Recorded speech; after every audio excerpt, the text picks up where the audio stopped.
사도행전 24장 10절에서 23절입니다. 총독이 바울에게 머리로 표시하여 말하라 하니 그가 대답하되 당신이 여러 해 전부터 이 민족의 재판장 된 것을 내가 알고 내 사건에 대하여 기꺼이 변명하나이다. 당신이 아실 수 있는 바와 같이 내가 예루살렘에 예배하러 올라간 지 열이틀밖에 안 되었고 그들은 내가 성전에서 누구와 변론하는 것이나 회당 또는 시중에서 무리를 소동하게 하는 것을 보지 못하였으니 이제 나를 고발하는 모든 일에 대하여 그들이 능히 당신 앞에 내세울 것이 없나이다. 그러나 이것을 당신께 고백하리이다. 나는 그들이 이단이라 하는 도를 따라 조상의 하나님을 섬기고 율법과 선지자들의 글에 기록된 것을 다 믿으며 그들이 기다리는 바 하나님께 향한 소망을 나도 가졌으니 곧 의인과 악인의 부활이 있으리라 함이니이다. 이것으로 말미암아 나도 하나님과 사람에 대하여 항상 양심의 거리낌이 없기를 힘쓰나이다.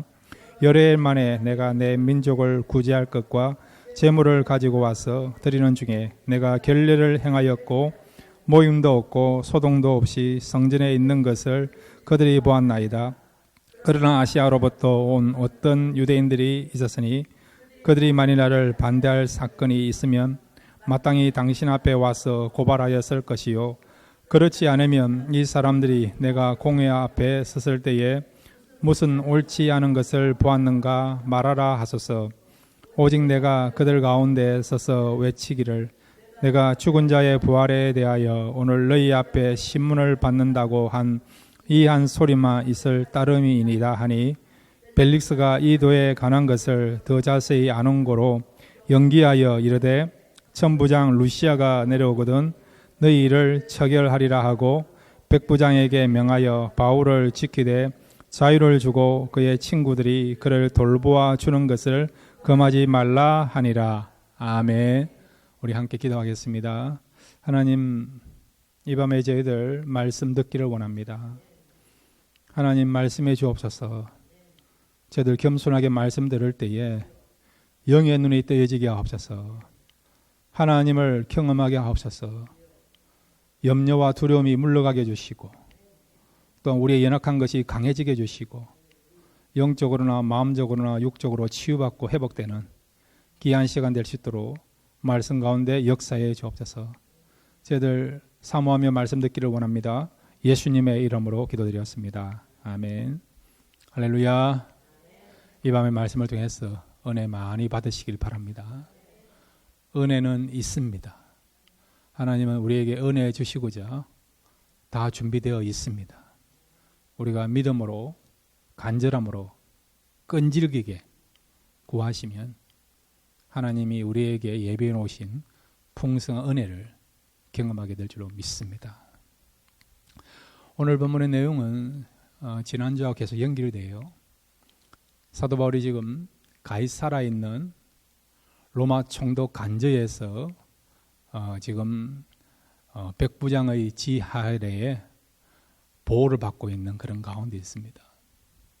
자, 그런데 지금 예루살렘에서 아나니아라고 하는 대제사장과 또 백성의 장로들이 더둘로라고 하는 변사를 대동해서 사도 바울을 송사하게 하여 재판에 해보시키기 위해서 지금 총독 관저를 찾아왔습니다.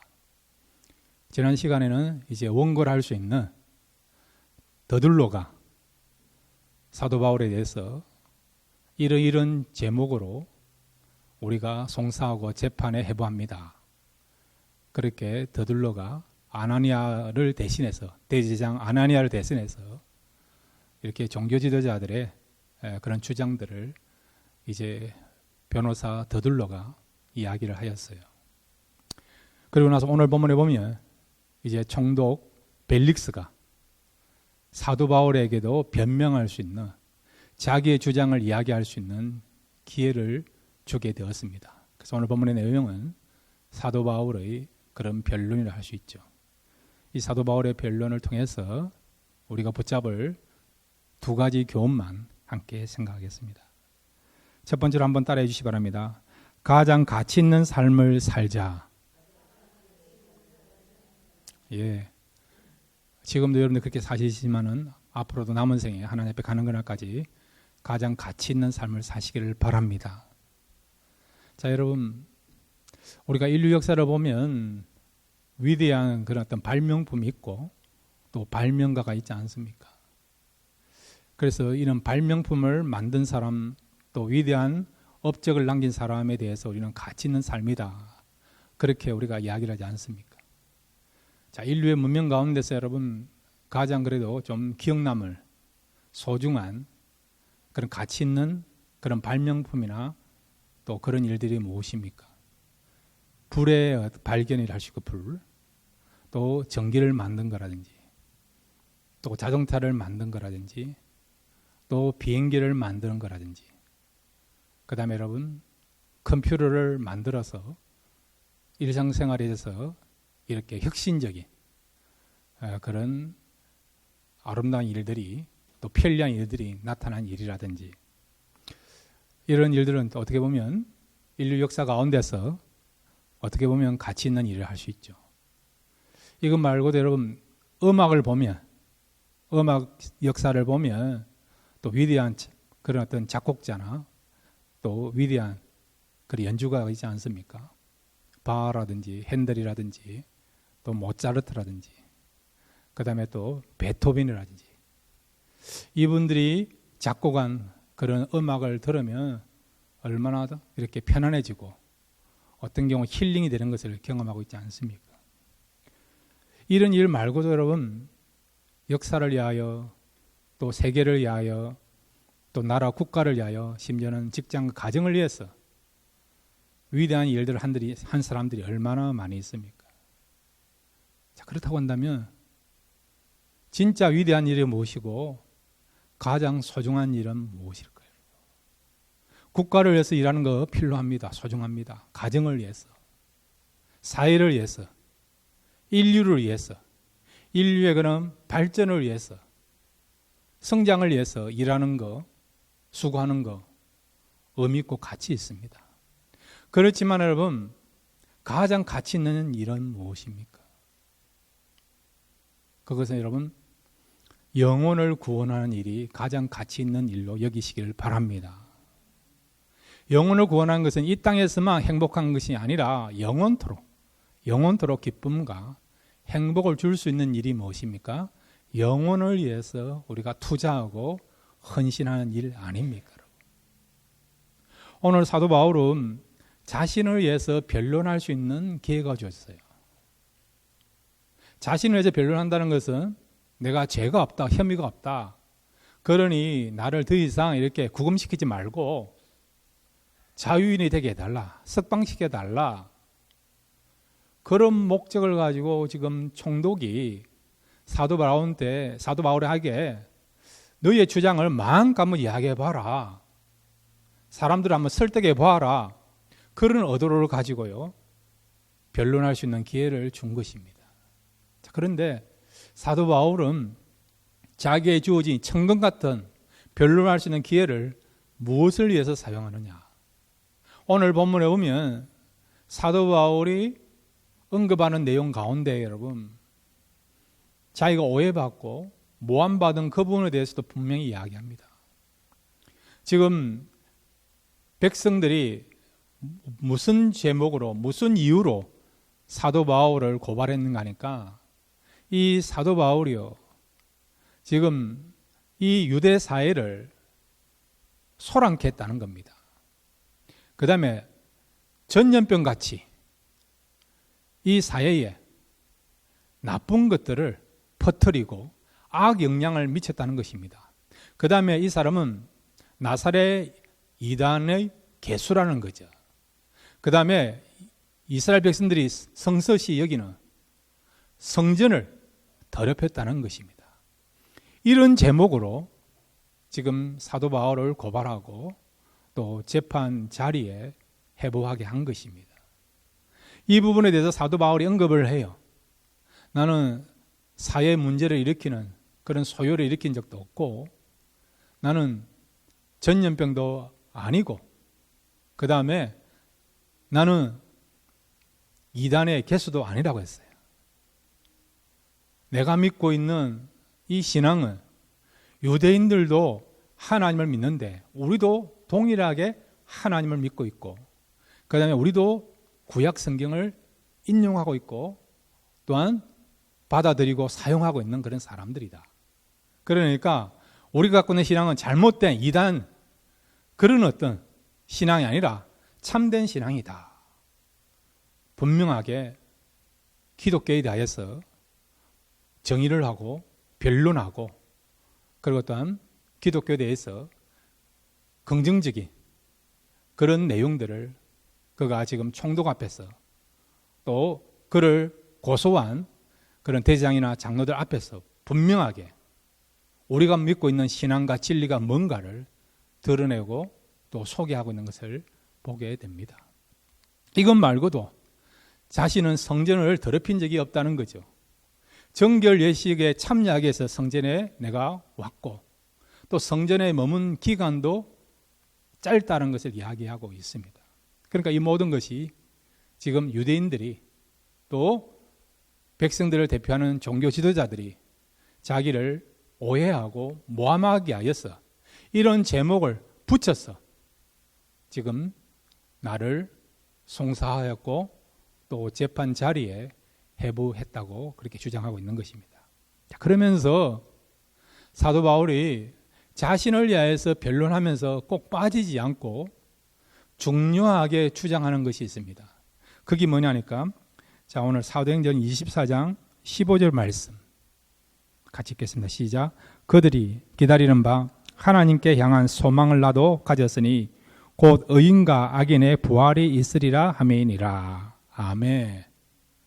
부활 신앙을 전한 겁니다. 지난주에 말씀드린 것처럼 사도 바울이 이 백성의 지도자들이 또 더디오가 종교 제자를 대표해서 신나라에게 비난하고 또 총독에게 아부하고 아첨하면서 총독의 비율을 맞추면서 설득력 있게 그렇게 자신의 주장을 내세울 때 바울은 그런 부분에 대해서도 전혀 기죽지 않고 여유를 가졌던 이유가 부활신앙을 믿고 있고 부활신앙이 있기 때문에, 그래서 사도 바울은 담대하게 이 모든 상황들을 받아들이고 또 자신에게 주어진 시간에 담대하게 이렇게 부활신앙을 전하고 있는 것을 보게 되죠.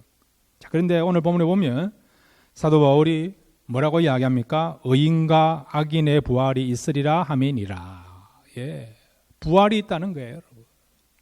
죽음으로 끝나는 게 아니고요. 이 세상이 전부가 아니고 죽고 난 뒤에 악인이 경험하는 부활이 있고 의인이 경험하는 부활이 있다는 거죠. 악인이 경험하는 부활은 뭡니까? 지옥에서 영원토록 산다는 겁니다. 이걸 여러분 영벌이에요, 영벌. 영원한 벌 가운데, 영원한 고통 가운데 살아간다. 그것을 뭐라고? 영벌이라, 영벌. 그리고 여러분, 이 악인들이, 예수를 안 믿는 사람들이 지옥에서 살아가는 삶을 뭐라고요? 부활, 영생이라지 않고 뭐라고 말하느냐? 이걸 여러분 불멸이야, 불멸. 죽지 않을 뿐이라는 거예요. 그렇지만 그들의 삶은 무엇입니까? 살아 있으나 죽은 자와 같은 삶을 사는 삶. 그것이 여러분 악인의 삶이고 그들이 또 지옥에서 사는 삶이라 할 수 있는 것이죠, 여러분. 그러나 의인은 그렇지 않다는 것이죠. 예수님이 재림지로 오실 때에 믿는 자들이 부활하지 않습니까? 그 다음에 우리가 부활해서 어떻게 삽니까? 어떤 삶을 삽니까? 천국에서 영생의 삶을 살아가고 하나님께 우리가 최고 예배를 드리고 예배를 통해서 은혜를 받고 또 하나님과 동고동락하면서 우리가 영원토록 영생의 삶을 사는 것이 의인에게 주어진 부활이라는 것을 우리가 알고 있고 사도 바울은 이 진리를 전하고 있는 것을 보게 됩니다. 사도행전 24장 21절도 같이 읽겠습니다. 시작. 오직 내가 그들 가운데 서서 외치기를 내가 죽은 자의 부활에 대하여 오늘 너희 앞에 신문을 받는다고 한 이 한 소리만 있을 따름이니이다 하니. 예. 왜 이런 현상이 일어났느냐? 왜 내가 이렇게 여기에 쓰게 됐느냐 하니까 사내들인 공회 앞에서 사도 바울이 자신의 그런 주장을 하고 변론할 때에 부활에 대해서 부활에 대해서 그랬더니 사내들인 공회원 가운데 여러분 양진영이라 할 수 있는 사두개인과 바리새인들이 부활을 가지고 다투게 되게 된 거예요. 사두개인들은 내세를 믿지 않습니다. 천사도 믿지 않습니다. 영의 세계도 인정하지 않습니다. 그들은 이 세상에서 잘 먹고 잘 사는 것이 사두개인들의 삶의 목적이에요. 그러니까 그들은 부활을 믿지 않는 거죠. 그런데 바리새인들은 반면에 부활을 믿습니다. 영의 세계를 믿습니다. 그러니까 사두개인하고 그다음 바리새인들이 싸움이 일어나가지고 부활 때문에 결국은 결론 내지 못하고 사도 바울이 그 자리에서 천부장의 그런 보호를 받고 떠나게 되는 것을 보게 되죠. 사도 바울이 그것을 말하는 거죠. 부활 때문에 이런 논란이 생겼고 부활 때문에 내가 여기에 서게 됐다는 것을 이야기하는 것입니다. 그 말은 사도 바울은 그 자리에서 당당하게 부활이 있다는 것, 한 번 죽지만은 그 위에 우리에게는 부활이 있다는 것. 죽은 자의 부활은 영원한 멸망과 고통을 당하는 그런 부활이라고 한다면 믿는 자의 부활은 영생과 축복과 천국을 보장받는 그런 부활이라는 것을 그가 사내들인 공회 앞에 주장하였던 것이죠. 그래서 사도 바울은 사내들인 공회 앞뿐만 아니라 지금 총독 앞에서도 자신의 그런 변론을 하면서 동시에 부활에 대해서 복음을 전하고 진리를 전하고 있는 것을 우리가 보게 되는 것입니다. 부활 신앙을 전했다는 것은 무슨 신앙을 전한 것입니까? 바로 십자가의 진리도 전했다는 것이죠. 여러분. 십자가와 부활은 같이 가는 거 아닙니까? 여러분. 십자가가 있으면 무엇이 따라와야 됩니까? 부활이 있어야 되죠. 그렇지 않습니까? 그러면 여러분 부활이 있으려면 또 뭐가 있어야 되죠? 십자가가 있어야 돼요. 십자가. 그러니까 십자가 신앙과 부활 신앙은 여러분 뗄래야 뗄 수 없는 그런 관계를 할 수 있는 것이죠. 이것이 뭡니까? 우리 신앙의 핵심 아닙니까? 이 십자가가 부활이 무엇입니까? 가장 사람들에게 기쁨을 주고 행복을 주고 축복을 줄 수 있는 그런 메시지가 십자가와 부활 아닙니까? 그리고 가장 가치 있는 일이 무엇입니까? 구원을 얻게 하는 거 아닙니까? 이 구원이 어떻게 이루어집니까? 어떻게 하면 구원받습니까? 십자가를 믿을 때에 그리고 부활을 믿을 때에 구원을 얻는 거 아닙니까? 그러니까 이 십자가 신앙과 이 부활 신앙은 바로 인간에게 줄 수 있는 최고의 선물이라는 거죠. 여러분, 사람에게 줄 수 있는 최고의 선물은 십자가와 부활 신앙입니다. 이 메시지입니다. 십자가 부활은 우리가 구원을 받아서 천국 생활하는 것뿐만 아니라 이 땅에서도 절망 가운데 있는 사람에게, 낙심된 사람에게, 전혀 소망이 없는 사람에게, 그리고 어떤 죄의 문제로 고통당하는 사람에게 진정한 자유를 두고 평화를 주고 기쁨을 줄 수 있는 유일한 힘과 원동력은 십자가와 부활밖에 없습니다. 그러니까 여러분, 사람들에게 십자가와 부활 신앙을 전하시길 바랍니다. 그렇게 하면 그 삶은 하나님이 개런티하는 가장 가치 있고 가장 의미 있는 삶을 살게 될 줄로 믿습니다. 우리가 십자가 부활을 전하는 것뿐만 아니라 또한 여러분, 우리가 사람들에게 기도하는 것, 여러분들이 날마다 하나님의 그런 성품을 가지고 더욱더 발전시키는 것, 그리고 또한 복음을 전하는 사람들을 위해서 배우에 기도하는 것뿐만 아니라 후원하는 일도 가치 있는 일이고 의미 있는 일입니다. 그러니까 먼저 우리가 십자가와 부활 신앙을 전해야 되고요. 뿐만 아니라 이런 진리와 이런 복음을 전하는 자들을 위해서 돕고 협력하고 기도해 주는 것도 참 중요하고, 그 다음에 여러분들이 날마다 말씀 붙잡고 죄와 싸워서 이기면서 거룩해 져가는 하나님의 의를 이루는 것, 주님의 성품을 날마다 우리가 더욱더 성장시키고 아름다운 열매를 맺는 것도 가치 있고 의미 있는 일입니다. 그러므로 여러분 날마다 이런 가치 있는 일에 초점 맞추시고, 그리고 또한 이런 가치 있는 일을 행함으로 하나님을 기쁘시게 하고 하나님 앞에 인정받으며 살아가시는 그런 저와 여러분 되시기를 바랍니다. 오늘 본문에는 나와 있지 않지만은 이제 다음 주 살펴보겠는데, 이 벨릭스란 총독은요, 사도 바울을 지금 이 총독 관저에서 머물게 하면서 2년 동안 재판을 계속 끌면서 모든 정황들을 알면서, 그러면 사도 바울을 빨리 이렇게 석방시켜야 되는데 석방시키지 않고 2년 동안 이 총독 관저에 머물게 하게 하는 것을 보게 됩니다. 왜 그렇게 했느냐? 그랬을 때 바로 그가 무슨 일에 가치를 뒀기 때문에, 그것 때문에 죄가 없다는 것을 알면서도 시간을 계속 끌면서 바로 이렇게 적결 재판하지 않고 2년 동안 사도 바울을 머물게 하는 것을 보게 됩니다. 그러면 이 총독 벨릭스라는 사람은 그의 마음에 무엇이 있었고 무엇을 가치 있는 여기기 때문에 이렇게 오랫동안 사도 바울을 총독 관저에 감금시키고 머물겠는가? 사도행전 24장 26절에 나타나 있습니다. 사도행전 24장 26절을 같이 읽겠습니다. 시작. 동시에 또 바울에게서 돈을 받을까 바라는 코로 더 자주 불러 같이 이야기하더라. 아멘. 이것 때문에 몇 년간요? 2년 동안. 끈질기죠. 집요하죠. 방향이 잘못된 거예요. 진짜 이 사람이 가치 있는 일에 최선을 다하고 목숨 걸고 에너지를 소모했다면 이런 평가는 안 받을 건데, 이 벨릭 사람은 돈을 받기 위해서, 돈이 삶의 목적이라는 거예요. 목적이에요. 그 목적을 이루기 위해서 어떻게 해요?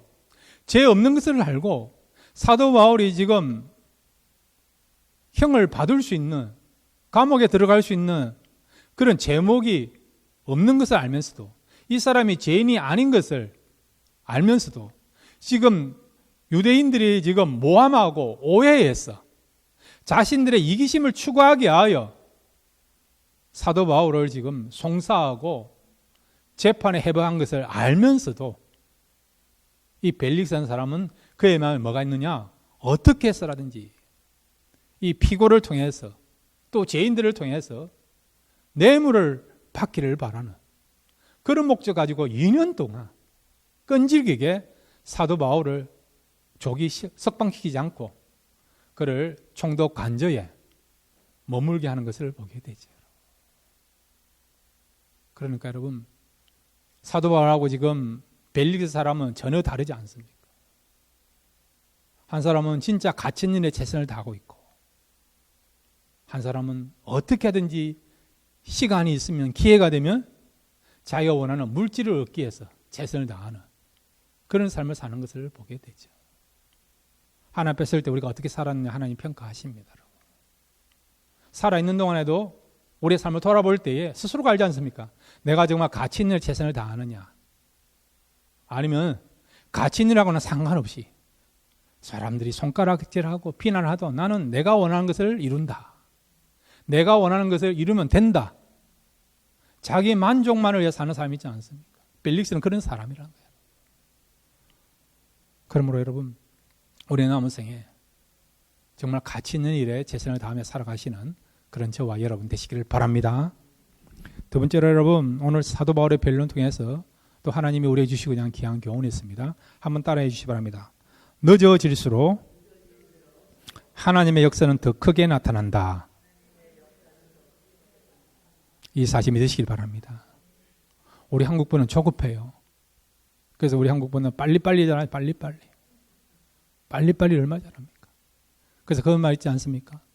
이 마지막 때에 전 세계 복음을 들을 사람들이 많이 있는데, 근데 이 일이 속히 이루어져야 돼요. 속히. 그렇지 않습니까? 시간을 다 주지 않습니까? 그래서 하나님께서 빨리빨리 일을 잘하는 한국 사람들을 쓰신다는 그런 이야기가 있습니다. 예. 여러분, 때로는 빨리빨리 급하게 일이 진행되기를 바라지만 어떤 경우 하나님은 느긋하게 더디게 일을 하세요. 우리 입장에서는 너무 속타지 않습니까? 하나님 빨리 좀 해주시죠.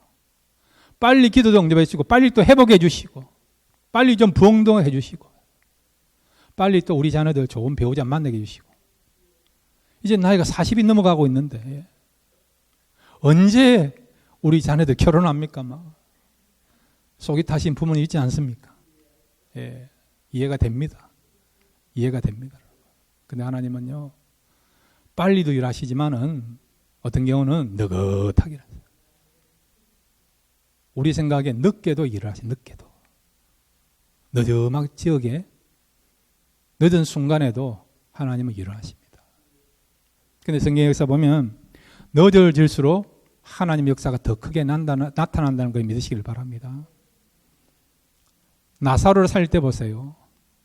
나사로가 병들었다 이야기 들었어요. 반나절 길이면 예수님께서 나사로 집까지 갈 수 있습니다. 그런데도 나흘까지 기다리지 않습니까? 나흘이 지났어야 가보니까 이미 나사로가 죽었어요. 죽었어요.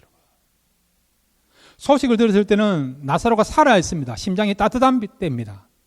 얼마든지 병든 나사로를 살릴 수 있는데, 근데 예수님은 나사로가 죽고 난 뒤에 그것도 죽고 나흘이 지났어야 나사로가 묻혀있는 무덤으로 나가지 않습니까? 그러나 여러분, 결과적으로는 어떤 역사를 경험하게 됩니까?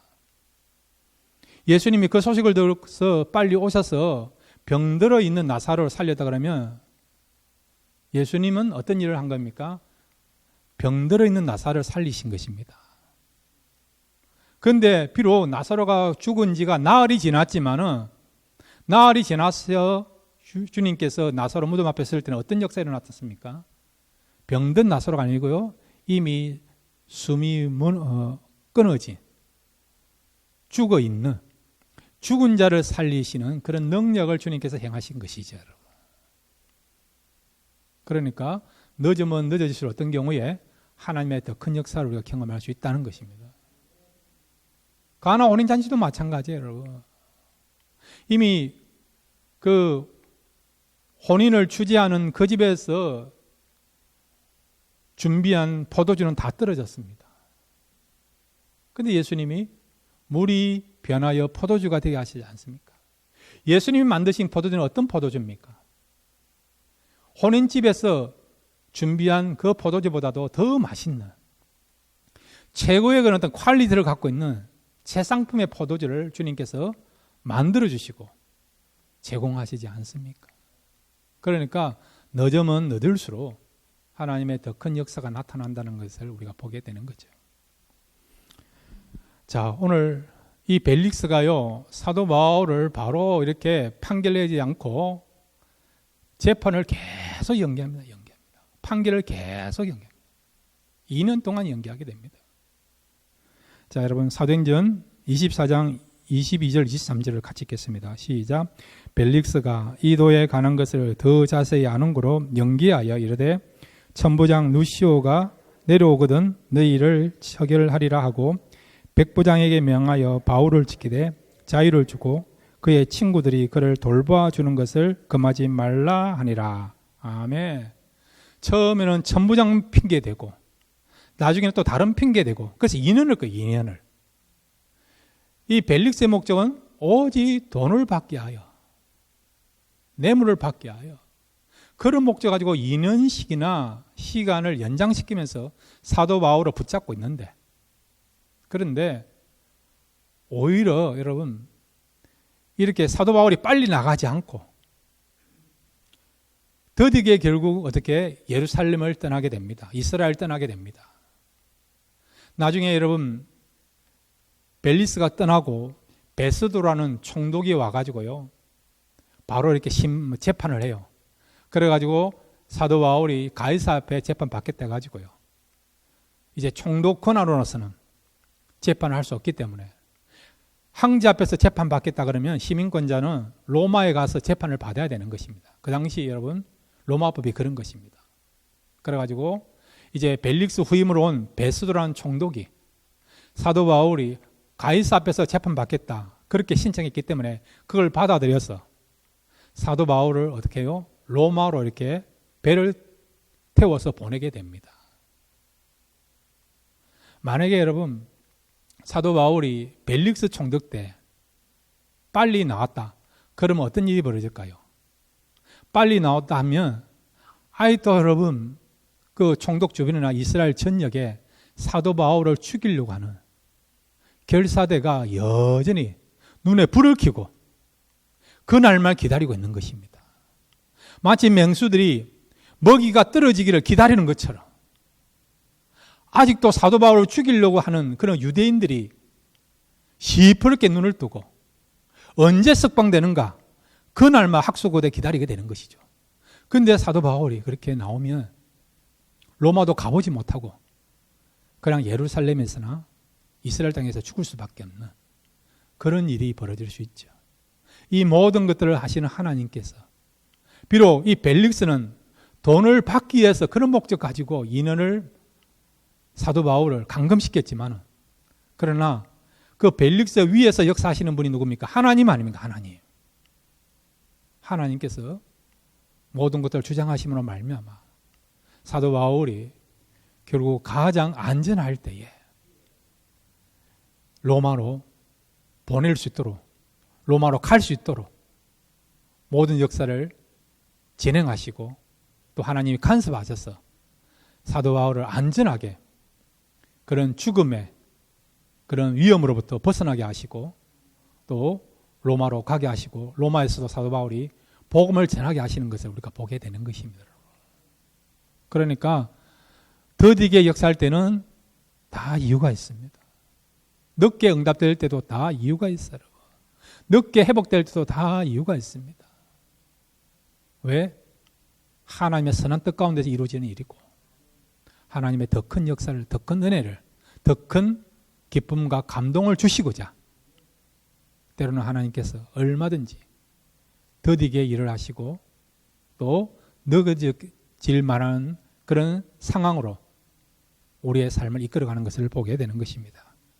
그러므로 여러분 늦어진다고 원망하지 마시고 불평하지 마시고요.